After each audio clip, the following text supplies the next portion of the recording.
You can't predict anything. How can you be certain about anything when everything is chaos and we're not in control? John Lloyd said that, and I'm saying this. Welcome to High and Low.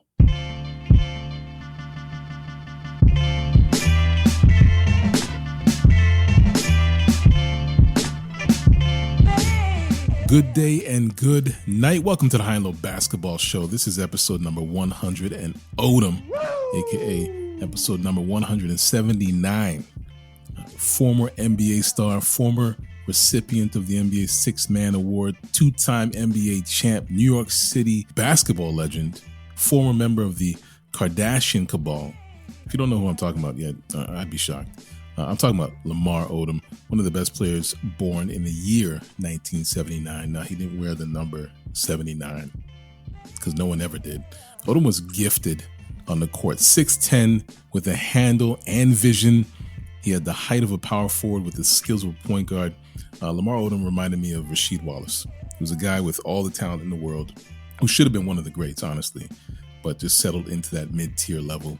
I think Kobe unlocked his potential as an impact player on those championship teams. But if I was making a prediction back in like 1999 when he was drafted 4th overall, I would have said this guy's going to retire as a top 15 player of all time. But didn't happen. I mentioned Kobe. Lamar Odom, he was an important part of that Lakers squad that went back-to-back back in 2009, 2010. Shut up. In a recent interview, Lamar Odom said he had a dream where he saw Kobe in his dream. And Kobe said, and I quote, "Lamar, the afterlife ain't what people make it up to be." End quote. Kobe was an intense guy, so maybe there wasn't enough to do in the afterlife. He felt like his mission as the Black Mamba wasn't over, but it definitely stuck with Lamar Odom. It basically traumatized him. I'm kind of saddened by that. I'm not to say that he saw the ghost or the soul of Kobe in his dreams, but the thought of Kobe Bryant in the afterlife, basically depressed, is, man, getting choked up right now. Anyway, hey, shout out to possibly the best player born in 79, Tracy McGrady. He was pretty good, despite what Hugo thinks. I'm still reeling over those comments that Hugo made a few episodes back. Shame on that guy. Anyway, again, welcome to the show. My name is Ike Amaechi. I'm here with the guest, Stephen Leslie, and Sean Khan, a.k.a. Sean Controversy. Around here, we live by a principle governed by the high and low lives of the world, which means we talk about basketball, especially and specifically the NBA, and we talk about it anytime, anywhere, north, south, east, west, high, and low. This week on the show, it's all about predictions. The new NBA season is here, so what better time than now to predict all the things that will happen in this 2023-2024 NBA season. Stephen and Sean are going to shine up their crystal balls and reveal their picks. We also have a listener question about Kai Jones. And Kai Jones has been everywhere, or at least it feels like he's been everywhere, but not for the reasons one would expect. I think what started as a tweet about being the GOAT and requesting a trade has turned into a whole movie. If you happen to leap down the Kai Jones rabbit hole, please do. You'll discover a young, talented player who's been showing signs of obscure behavior. We'll just say that. I think this question will give us an opportunity to just unpack that saga and maybe get into the nature in which the NBA has managed this young player. Anyway, stay tuned for that. Before we lock in, let me check in. Oh, hi. Thanks for checking in. I'm still a piece of garbage. Gentlemen, welcome back. Welcome back to the show. Got a question for you. If you could only choose 2 teams to watch all season, right? So your favorite team, and of course, Stephen, in your case, it's the Lakers. Sean, I would assume yours is the Raptors. If you could pick a second team, who would that be? For me, it's OKC this year. Good pick. They got a mix of Canadian content, superstar Canadian content, and some young, very high potential talent. I think they have a good mix of like all around potential and basketball IQ, and I think they're going to make some noise this year. Yeah, no, I'm right there with you. Like, that's an exciting team to watch. What about you, Steven? You don't fix what's not broken. So I'm watching Golden State Warriors. Golden State. Mm-hmm. Gonna watch Chris Paul. No, not really. Creaking down the. It's all this backpack talk. I can't wait to see another level of like disrespect that Golden State's gonna unlock when away teams are chanting that, and they're gonna have a game winner by Curry, who got the ball passed by the backpack, who is Draymond. Like it's. I like this type of stuff. You know the chant has to be. It's gonna be crazy. Backpack. Every time he touches the ball. Like it has to be. It just has to be Dora the Explorer. Mm-hmm. Like if it's not, and any smart NBA arena, anyone that's running operations in any arena, they have to play that. You have to play that like on the sound system. Jumbotron's gonna have Dora, and Golden State's gonna feed off of that and light them up. So that's who I would like to watch. I think they're gonna have a good year. I think Chris Paul's gonna like make them. But we're not talking about Chris Paul. We're talking about Golden State. There's other guys ahead of him. No, I know, but I think he's gonna be sort of that glue piece that they're sort of lacking the last couple of years. No, they need glue. Season. Golden State needs glue. They don't need a glue guy. Well, if you look at what Chris Paul has done in the last few years, every team he's been on has pretty much been a contender. Golden State took a step or two back last year. Maybe they he's went the guy to the second round of the playoffs. That's a step or two back. They won the finals the year before, did they not? It's 2 steps. Like it's different. I don't think he's obviously a star player anymore, but I think just his point guard, composure, IQ, maybe just what the doctor ordered to give them one more run at it this year. Listen, I need to write this down because you and Mitch told me that Porzingis is the key piece for Boston. I did not say that. Yes, I did not say that. It's in text. No, and then now you're saying Chris Paul is the glue that Golden State needs. I'm writing these two things down.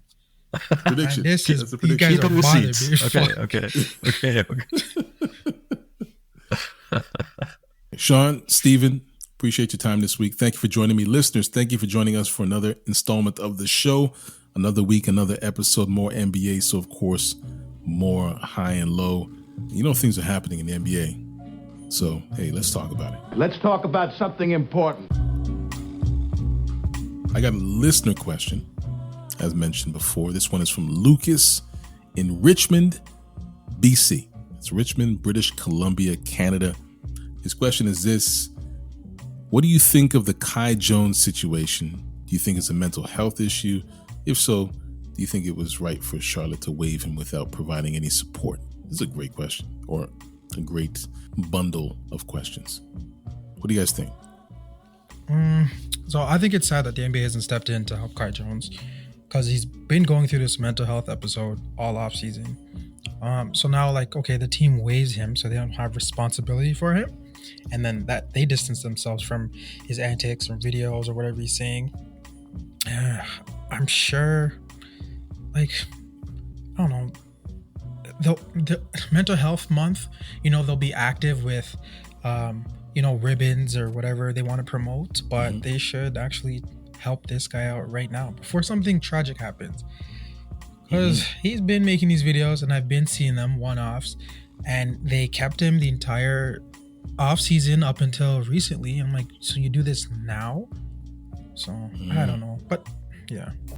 Like my response to that sort of is like, how do you help him? Like, what can, if he ever dealt with someone that has like even moderate to severe mental health, there's only so much you can do to really help them out. Like you can offer them all the help in the world, but at the end of the day, they have to take that help. And providing the same comfortable living circumstance situation that you've been providing is almost like enabling them. You got to treat them like an addict almost. First of all, shout out to Richmond, BC. I know this is kind of a not serious comment, but a serious conversation. But anyway, home of two Canadian legends, Ike's favorite, Thomas and Phil Scrubb, the latter of which just helped Canada capture bronze at the FIBA Worlds. But getting back to this Kai Jones situation, it's definitely more mental health than anything else. Some of the things he said pretty much been downright stupid, to be completely honest. He claimed to be a better player than LaMelo Ball and Brandon Miller. Even if it were true, like, don't say it, man. Like, let the fans and media have those discussions. He followed that up by claiming he could beat LeBron James and Shaq in a game of one-on-one. Again, like, really unnecessary comments. I was just kind of like following his timeline of events, and like, he didn't participate in optional team workouts at the start of training camp. The Hornets were like questioning his commitment. And at the end of the day, it's not the employer's responsibility to ensure the mental health of his employees. I guarantee they have resources that he could have accessed. But like I said before, if you know anything about people with mental health, they have to be the one to make that decision to get the help. A lot of them, I would say the majority of them are in denial, and there's really nothing anyone can do to get them help unless something drastic happens. They may never get the help they need. And like I said before, they're like addicts. That's why like interventions are a thing for both people with mental health issues and addicts, because you try to create this false rock bottom before something very bad happens.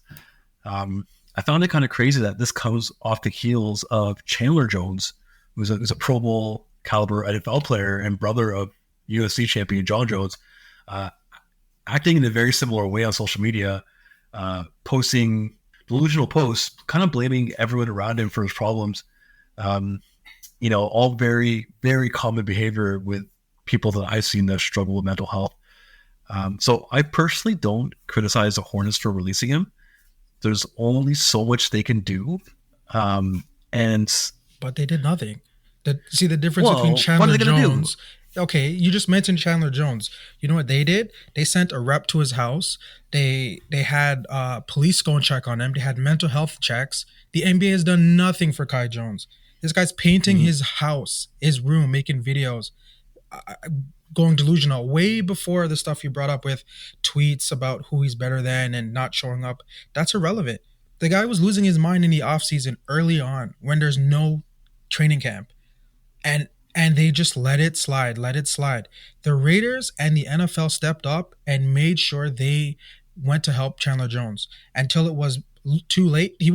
Chandler Jones wasn't even allowed to go inside the practice facility to train. And then he was complaining about that.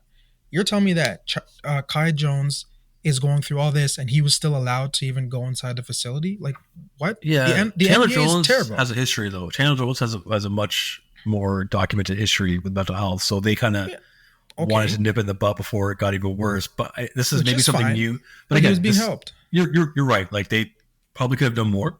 But again, this may be something new for the organization, not knowing how to handle it. Plus, they're going to have their public relation hands full dealing with Miles Bridges being back. So maybe like they just didn't have the bandwidth. Like, this is really cruel to say, to like really help the guy out. Help the guy out. Oh my goodness! I don't know. Even worse. This is before. Even worse. Maybe. But it's like we're gonna help the guy who we had to let go because he beat up his girlfriend because he's a better player. Wow. I think this uncovers a larger issue in the NBA, because I feel like the NBA talks out of both sides of its They're mouth. garbage. Absolutely. Like, Stephen, you just made this point. They've publicly been in support of like mental wellness, mental health. But here's the thing. Back in 2019, they developed a policy that required all teams to have access to a mental health practitioner. And this is 2019. And then you have players like Kevin Love, DeMar DeRozan, Andre Drummond. They've all openly discussed their own mental health issues, and they've been provided with support from the league, from their teams. You have Ricky Rubio, who's taken time away from the Cavs for the entire year to manage his mental health, and the Cavs have fully supported him, right? They haven't waived him, so he's still getting paid, right? But he's taking that time off with full support from his team. So the NBA, it seems like a positive and supportive space. However, you have Kai Jones, who's clearly going through something, and then you have the Hornets, who just waive him.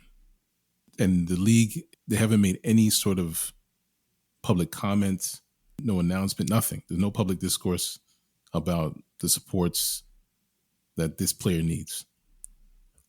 And if the league mandated support for all players back in 2019, then where was this mental health practitioner for Kai Jones? But how do we know that it wasn't offered? We know. Something was definitely offered to. I guarantee something had to have been. By law, it was definitely offered to. Absolutely not. The NBA, Adam Silver said this before, he's the worst commissioner out of all the high-level commissioners. They didn't offer anything. All the Instagram accounts would have said, Kai Jones is seeking help. TMZ would have said, like, come on. And that's the way the NBA works. The NBA is very open and transparent, or they try to be. If they offered him supports, yes, you're right. That would have been thrown into the media machine because it just made the NBA look bad. The fact that they just that Charlotte waived him after that. Is that on Charlotte though, or is that on the NBA? It's on Charlotte. Yeah. Then it's on the NBA because each team has to function as its own independent organization. Still could potentially have access to these resources if he really wanted to. Yeah, maybe they didn't go through the correct process, but I don't think even if they did, he would still be in the team. Maybe he wouldn't be waived potentially, but he wouldn't be on the team this year. He wouldn't be playing this year. I mean, like Ricky Rubio, he took the entire year off. Right, a lot older. Kai Jones still has a future potentially. Like if maybe waiving him is exactly what he needs. Like I said, like creating that false rock bottom. It's like, oh shit, I just lost everything. What can I do to get this back? Maybe it's, man, Sean, you're cold-blooded. I've seen it firsthand so many times. There's nothing you can do to help these people. They have to want the help themselves. Yes, but sometimes they need guidance. So it doesn't help. NBA is a ask any psychiatrist; industry. they'll tell you the exact same thing. It does not help. Yeah, but the NBA is a $1 billion industry. They're able to provide the help he needs. And when he's waived, he's not an employee, so he does not have any access to anything now that the NBA can offer. Nothing. All he has is $1 million bills now and no job, so that makes things worse. But yeah, we'll see what happens. I know it's just gonna get worse, but I hope it doesn't get worse. But it does remind us of the fact that the NBA, it's a business. It's an economy. It's not a community. The bottom line is what matters, not the person. And the person can matter only if there's like some sort of unfortunate matter related to a person who impacts the bottom line, right? So like one of the top level stars, if they're going through something like this, if they're publicly going through something like this, I'm pretty sure that the NBA or that the organization steps in a very public way to handle that situation. But this is a kid that was in the G League last year. You know what I mean? So I hope he gets the help he needs. But yeah. Great question. Lucas in Richmond, BC. It sparked some really good dialogue here. So thank you for that question. Quick reminder to High and Low Lives, if you want to leave a question for us to answer on the show, just send your DM to us on TikTok at More High and Low or to Instagram at Get High and Low. Links to those are all in the show notes. Time for us to take a break. When we come back, it's prediction time. This is a High and Low basketball show. We'll be right back.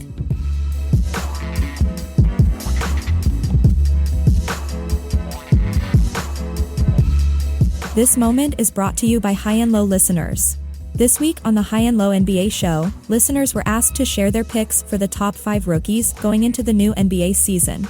We heard from Cheryl in Toronto, Ontario, Canada.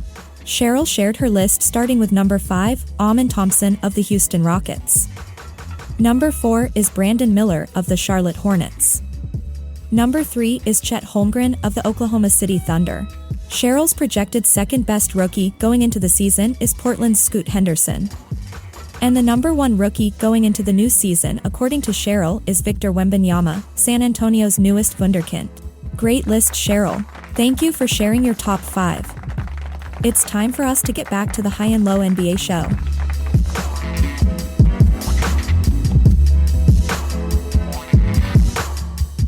And we're back. I'm Ike Amaechi, and this is the High and Low Basketball Show. I'm here with Stephen Leslie and Sean Khan. Listen, new beginnings are such a nice feeling because it's full of hope, promise, wishful thinking. And this is exactly what teams and their fan bases feel at the start of every NBA season. They hope for the best. Seldom do they actually plan for the worst?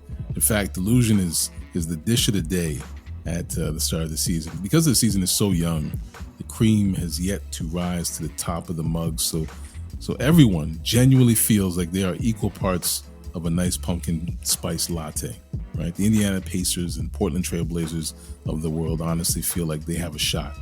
They can make the postseason. And the Clippers and the Cavaliers of the land feel like they have a realistic shot at the title. And maybe they do, maybe they don't. But that's the fun part. At this time of year, we can speculate and make reckless predictions and make it sound plausible because right now, everyone is undefeated. NBA teams are all on the level, which means there are no results to react to. There's only room for speculation, and we are making predictions today. I asked Steven and Sean to come up with some fun ones, some predictions about anything NBA related. So here we go. Who wants to take the first leap?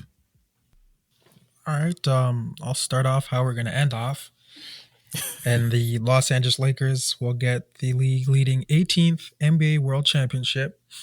Sorry, Noah Lyles. Then LeBron can finally retire. Ooh. So is that a prediction embedded within a prediction? It's 2-1. Wow. So the Lakers win the title and LeBron says, "C'est la vie." You have to go out on a high mark. 18th, when we've been battling with Boston for 18. And then you got your, what is that? Is that 6 for LeBron? That'll be 5. 5? You got your 5th. 6 losses in the finals, I think, is what you're thinking of. You would chirp in with that, but that's all right. As long as LA gets 18, I'm good. No, that's crazy because my prediction was that the Lakers were not going to win and LeBron was going to play 10 more years. Nah, that's not my prediction. But so my first prediction is that James Harden finishes the season with the Sixers. Wow. We all know he's disgruntled and he thinks Daryl Morey is a liar. And we all saw the ridiculous press conference he did in China. I think the reason he says so is not because he'll no longer be disgruntled or become gruntled. Is that a word? It's because he's got that Carmelo-esque delusion that he thinks he's the same guy he was when he won the MVP. And you know what? He kind of like almost is. Like he's not as bad as Carmelo was when he was going through this, but absolutely not. There's no way any team's scheme is going to allow him to have that type of freedom on the basketball court, which would, maximize his MVP potential. Here's a take that I kind of thought about when I was going through these notes, but playing that style in Houston actually made him a worse player, like in the long run. He, in the back of his mind, he still thinks he should be like the center of the basketball universe, and he's clearly not really that guy. And maybe he never was, but the scheme made him look a lot better than he actually was. So that was my hot take within a take. Wow. Disagree. Nay. Wow. Terrible. This is quite the take. I mean, so James Harden was like, we have to think 2016, 2017, 2018. Like there was like a 3-4 season arc in which James Harden was nasty. Box office, man. This disgusting. Your favorite player that team? Had sleepless nights when they said James Harden's coming to town. Who else was on that team? Okay, here Chris Paul. This guy, does it make sense? Chris That was Paul. one season. Like, That was their best season, though. That was the only season he went to the conference finals. Oh. And they almost won it, and then Chris Paul got injured and they lost. And Harden went like 0 for 27 from 3 that game. But anyway, kind of irrelevant. So I just want to continue. So he stays with the Sixers because, first of all, we all know how stubborn Morey is with these disgruntled type players. And Harden kind of values himself probably higher than he should at this point in his career. He's a horrible defender, but he's still a great offensive player. But I don't think he's a guy that can lead a team to a finals or really even a conference finals. The Sixers are paying him $35 million this year, and he expected to get that super max extension. But then that's why he called Morey a liar. But he's not worth it. The Sixers know it. The NBA, the whole NBA probably knows it. I think the only party that doesn't know it is Harden himself. And I think that's a big reason why he's handcuffed to the Sixers at least for one more year. Like, I'm not officially going to be making predictions with you guys today. I'm going to let you guys cook. But if there was a prediction that I was going to make, it would be that James Harden will be in LA by December. Because, like September 15th. Possibly. Oh, sorry. But September. Oh my gosh. I'm out of it. Give me a like month. November? November. Yeah, that's why it's a hot take. It's a hot take. It's nothing, but he's really not true. I think he's gonna be in LA like tomorrow o'clock. You know what I mean? Like LA what? The Clippers?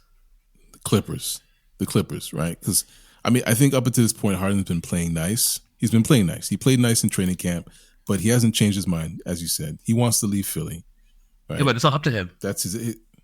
It's not. And it's up to Morey. He wouldn't trade Ben Simmons for less than like 75 first-round picks, so he's not going to trade Harden for anything that the Clippers can offer them. Maxey? Yeah, I mean the market for Harden is tiny. Like I think it's shrunk to the size of the Clippers' hopes for a title this year. So, I mean, there's only one place for him to go. The Clippers are the only suitor, and I think they'll pay a very steep price for Harden, one that Morey may not be able to say no to.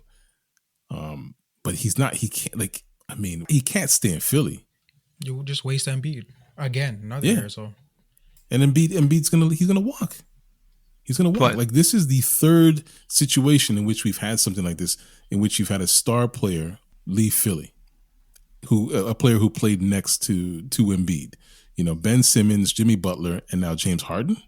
I mean, Jimmy Butler left quietly, but he still left.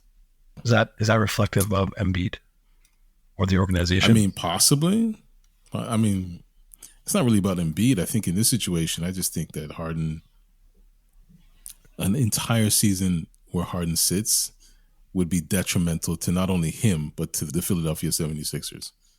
So who comes back the other way? Like, sorry, I said Maxey. I meant to say man, because he's like kind of like a young sort of guard type guy. Like a Westbrook would have to come back.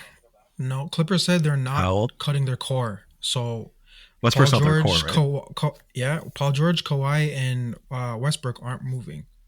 Mm-hmm. And that's the whole hiccup with this whole James Harden thing. And that's why I kind of want to see this. I'm like, how's this going to work? But the Clippers have gone for broke, so that's it. They need it. If they know anything, they're not winning the Harden. Like they're not winning the title with James Harden. Kawhi, PG. If you get Kawhi, PG, and Harden, if Kawhi, PG are healthy, and that's maybe the biggest if in the history of ifs, then yes, you have a chance. But those guys have not been healthy since they played for the Clippers, and it's just getting 3-4 years now. Hey, you have Porzingis helping Boston win the title. I never said that. Okay, you say never said. Then that means that Kawhi and PG can stay healthy for the entire year. And I said something along the lines of he had a few good games in the playoffs the year before. Or something. Check the Discord. I got your text. So don't try to lie. Yeah. I would read those receipts. Do you want to read it out? Read those out. Or should one of us?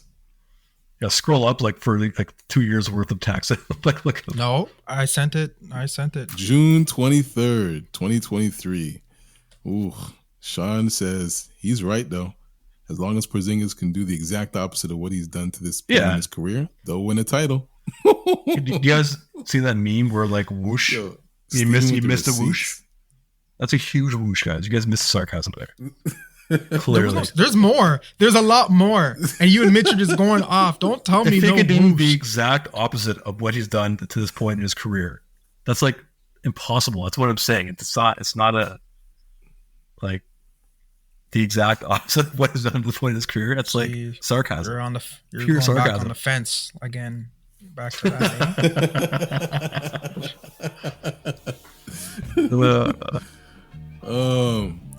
Hey. I like that prediction. I like the take, man. It's hot. It's sizzling.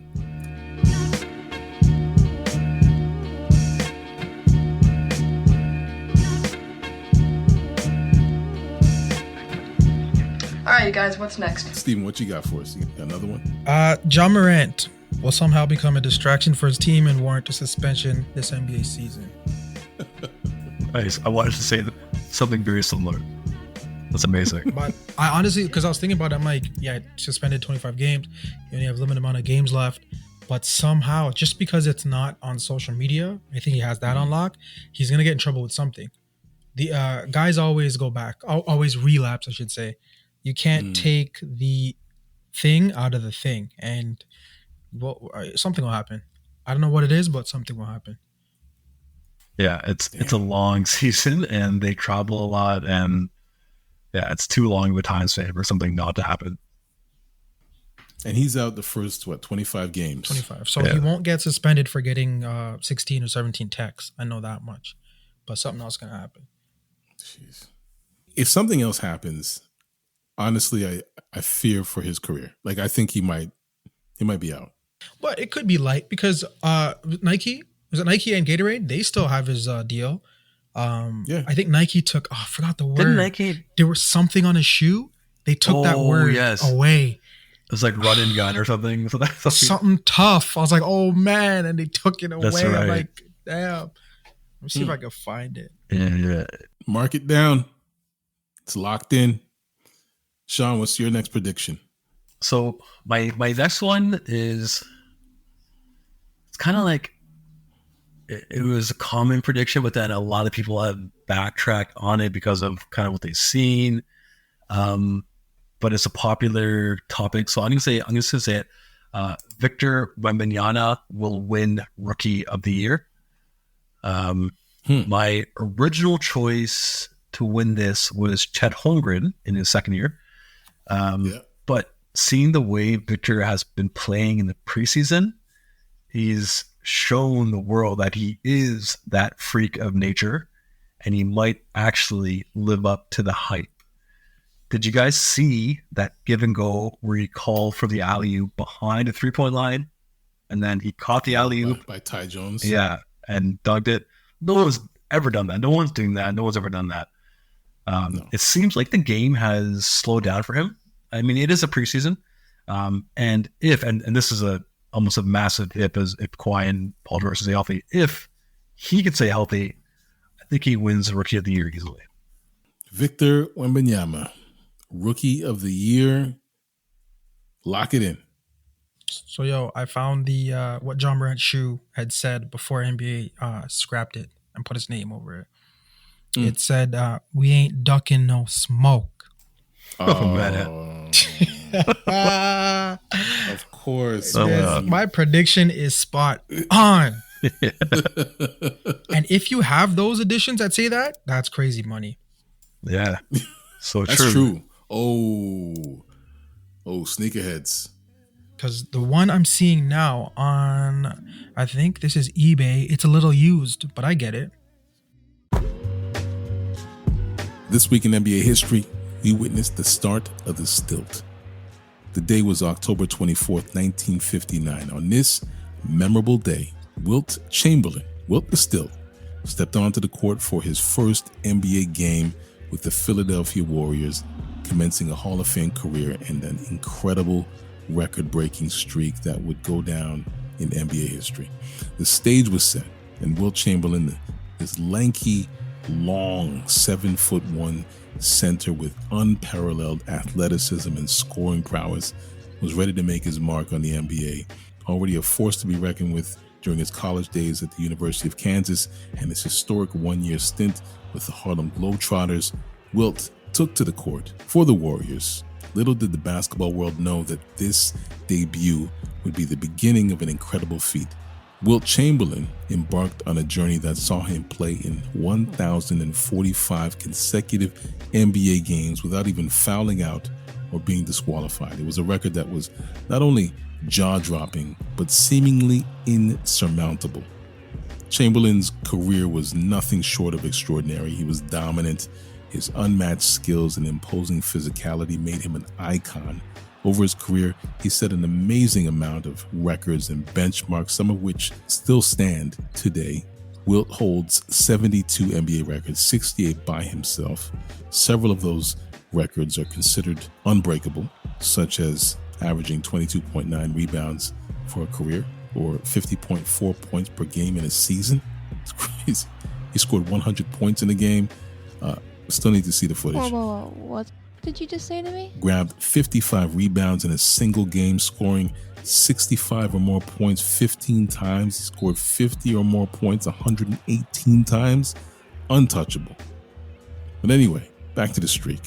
This historic streak continued until April 19th, 1991, when another legendary center, Moses Malone, playing for the Atlanta Hawks, he surpassed Chamberlain's record by playing in his 1,046th consecutive game without disqualification. It was a moment that paid homage to the enduring legacy of Wilt Chamberlain, and in many ways symbolized the passing of the torch from one great center to another.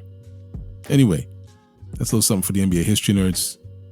Now let's get back to high and low. Okay, Steven, you got one last prediction for us? Last prediction. All right. The Milwaukee Bucks will win the 2023 NBA championship tournament that's held in Las Vegas. Relax. I knew something. I knew there was a curveball there. I was like, what? Dame Lillard can finally get into the Hall of Fame as the first ever bubble regular season MVP and the first ever tournament NBA champion.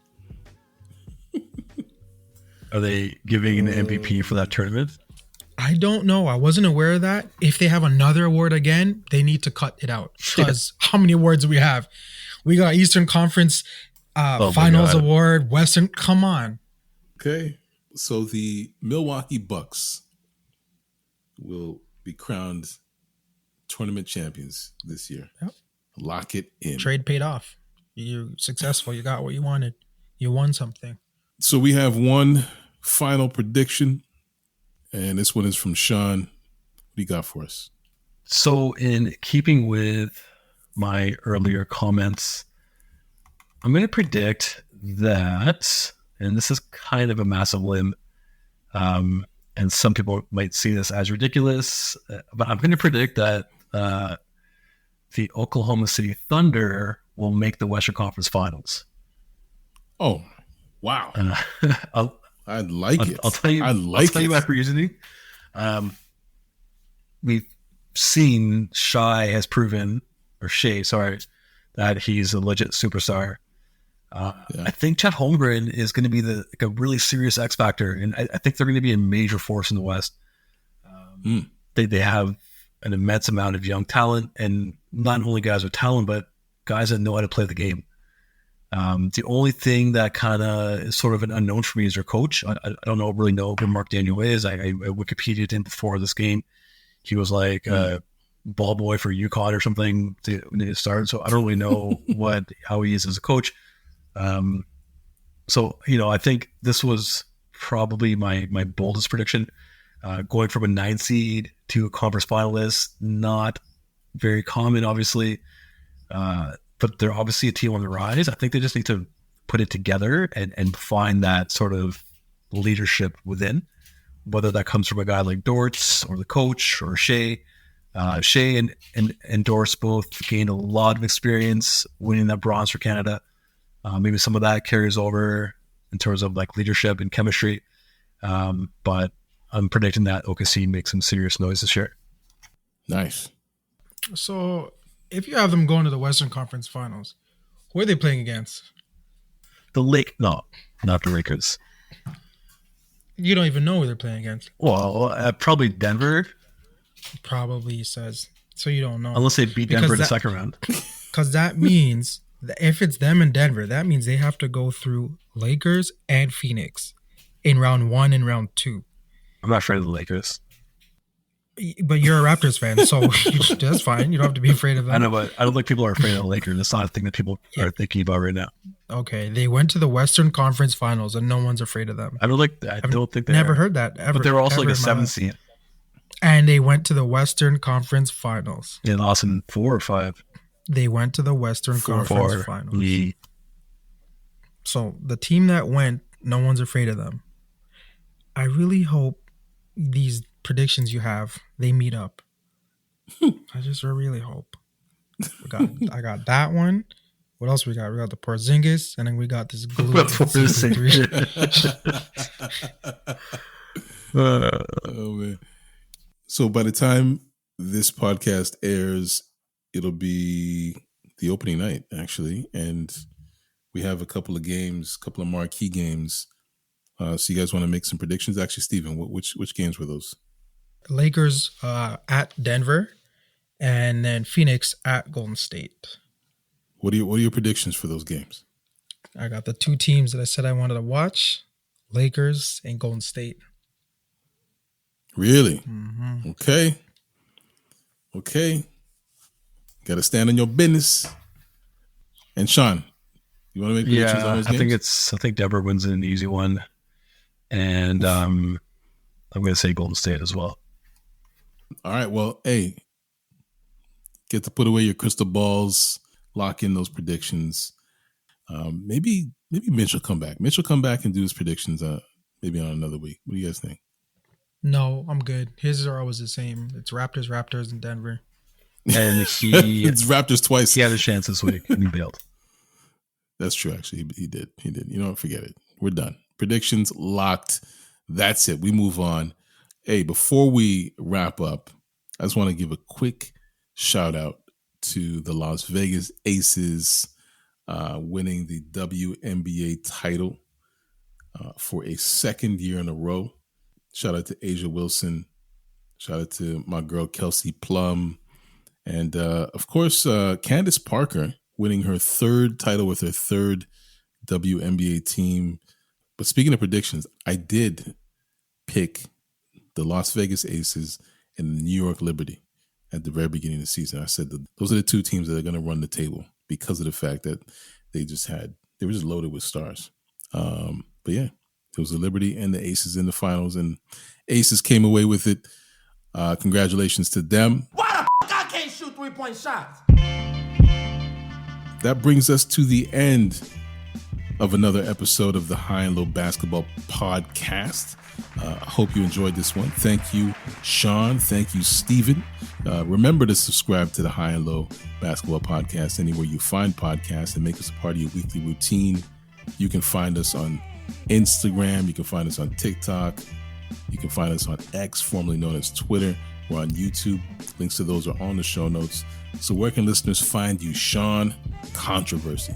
I was just checking the weather to see if you could find me next week on the golf course, but if you can't, it's cold. I'm going to be home doing what I do normally. Let's just chill, work, and watch my kids. And watch sports and cricket. Right? Watching cricket at 4 o'clock every morning for the last week or two. It's been wow. Not on purpose. I'm up early, so I don't get up at 4. It's like 6:30. I'm up on the baby. But it's a little bonus that I can watch the World Cup cricket tournament that's happening right now. And Steven, where can they find you? I got no job, no home. I'm just here. What? I'm kidding. I have a job. I have a home. Esteban_Roy, ESTEBAN_ROY. There you go. Once again, music is by Live of the Enjoy Music Group. You can find Live on X, formerly known as Twitter, and on Instagram at LYVE. Additional music is by Sonny Rockwell of The Goodness.